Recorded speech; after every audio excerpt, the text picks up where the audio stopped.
আমার ঘরের পাশে কচুর শাক হয়ে রয়েছে। আমি কচুর শাকগুলো কাটবো। আজকে এটা দিয়ে একটা নতুন রেসিপি বানাবো। কচুর শাক কাটছি।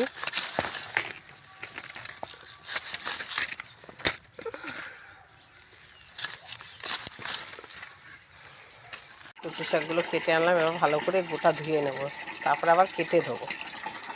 কচুর শাক কেটে ভালো করে ধুয়ে রেখে দিলাম। আমরা কচুর শাক মাছের মাথা, ছোলা বাদাম, চিংড়ি মাছ এইসব দিয়ে খেয়েছি, কিন্তু আজকে আমি একটা নতুনভাবে করব। সেটা হলো সোয়াবিন আর মুগ ডাল ভাজা দিয়ে। কচুর শাক সিদ্ধ হয়ে গেছে, সোয়াবিনটাও ভেজানো হয়ে গেছে। সোয়াবিন ভাজা মুগ ডাল দিয়ে কচুর শাক করতে লাগবে আদা, পরিমাণ মতন কাঁচা লঙ্কা আর জিরে।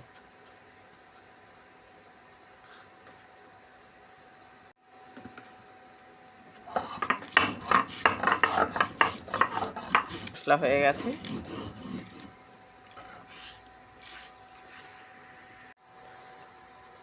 সোয়াবিনটা ভেজে নেব অল্প তেল দিয়ে। সিদ্ধ করা সোয়াবিনটা দিয়ে দিলাম।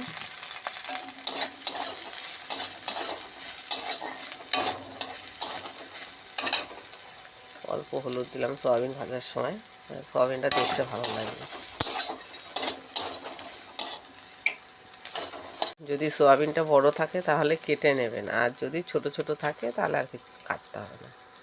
সোয়াবিনটা ভাজা হয়ে গেছে, গাটা বাদামি বাদামি কালার চলে এসেছে। এবার তুলে নেব।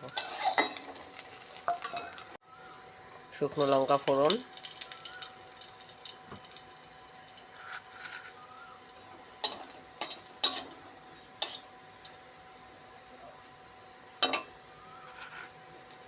সাদা জিরে আর তেজপাতা এগুলো ফোড়ন দিলাম। ফোড়নটা ভাজা ভাজা হয়ে আসলে মুগ ডালটা এই তেলের মধ্যে দিয়ে দেবো। মুগ ডাল ভাজা হয়ে গেছে, এবার মশলাগুলো দিয়ে দেবো।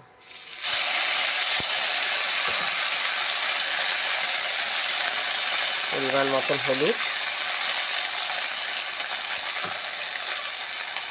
নুন কম দিতে হবে, কারণ কচু শাক সিদ্ধ করার সময় নুন দেওয়া হয়েছে, তাই এখন অল্প দিলাম।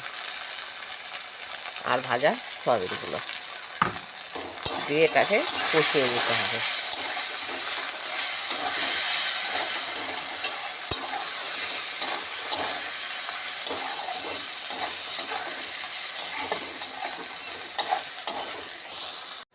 এবার কচুর শাকগুলো দিয়ে দেবো।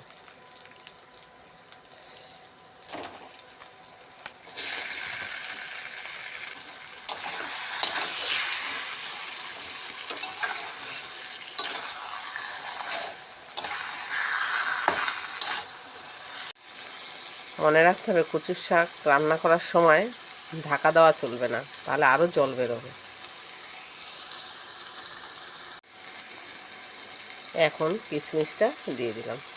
কচুর শাকটা কিন্তু মাঝে মাঝেই নাড়তে হবে।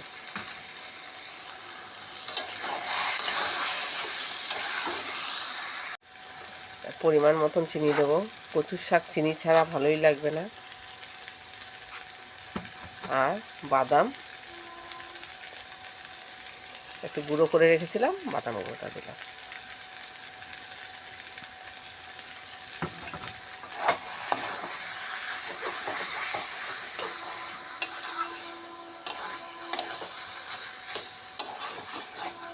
কচুর শাক যত শুকনো করা যাবে তত খেতে টেস্ট হবে। আপনারা সাবস্ক্রাইব করুন, আমি এরকম নতুন নতুন অনেক রান্না নিয়ে আসব।